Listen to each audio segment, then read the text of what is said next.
Hello বন্ধুরা, welcome to only sports view. তো এই ভিডিওতে বেশ কিছু ফুটবল আপডেট নিয়ে কথা বলবো। তো ভিডিওটি সবাই শেষ অবধি দেখো, আর চ্যানেলে নতুন হয়ে থাকলে চ্যানেলটি সাবস্ক্রাইব করে পাশে থাকা বেল আইকনটিকে অন করে পাশে দেখো। তো মোহনবাগান অনুশীলনে নেমেই পড়েছে, আর প্রথম দিন অনুশীলনের পর জেই ম্যাকলারেন কি বলল? তো সে বলল সমর্থকদের যে তার প্রতি ভালোবাসা এবং আবদার, সেটা সে প্রথম দিনই বুঝতে পেরেছে সমর্থকদের দেখে।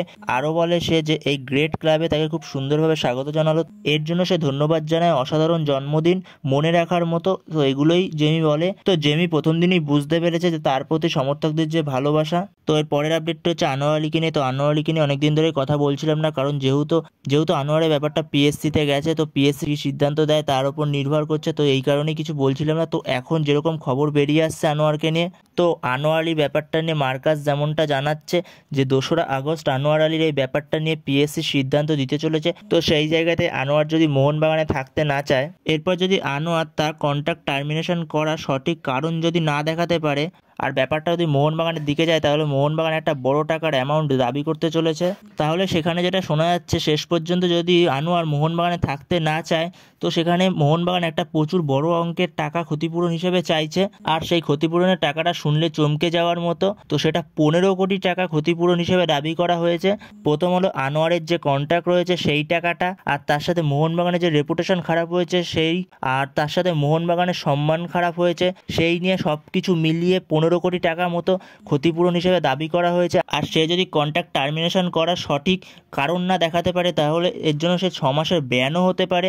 এমনকি ক্লাবসও 2টো ট্রান্সফার উইন্ডো ব্যান খেতে পারে। তো মোহনবাগান যে অ্যামাউন্টটা দাবি করেছে বলে মোহনবাগান যে পাবে এমনও না। তো আনোয়ার যদি সব কিছু ঠিকঠাক করে নেয় আবার, তাহলে মোহনবাগান এখনও আনোয়ারকে নিজেদের প্লেয়ার হিসেবেই মানে, পুরোপুরি যেমন গেম টাইম আনোয়ার পেতো সেরকমই পাবে।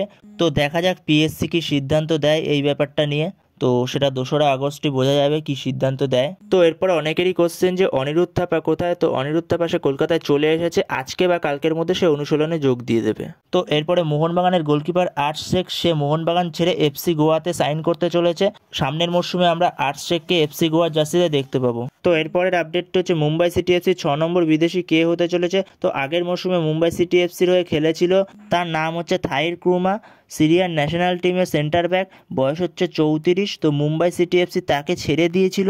তো তারা তার জায়গায় আরও ভালো কোনো প্লেয়ারকে আনার চেষ্টা করেছিল, হয়তো টার্গেট করেছিল, তো এখন আনতে পারেনি সেই জায়গায়, তাই আবার তারা থাইর ক্রোমাকে রিসাইনিং করাচ্ছে।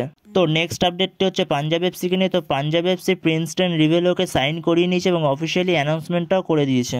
তো এই ভিডিওতে এই আপডেটগুলো দেওয়া ছিল। তো ভিডিওটি ভালো লাগলে অবশ্যই লাইক শেয়ার সাবস্ক্রাইব করতে ভুলো না। তো নেক্সট ভিডিওতে দেখা হচ্ছে, ততক্ষণের জন্য বাই বাই।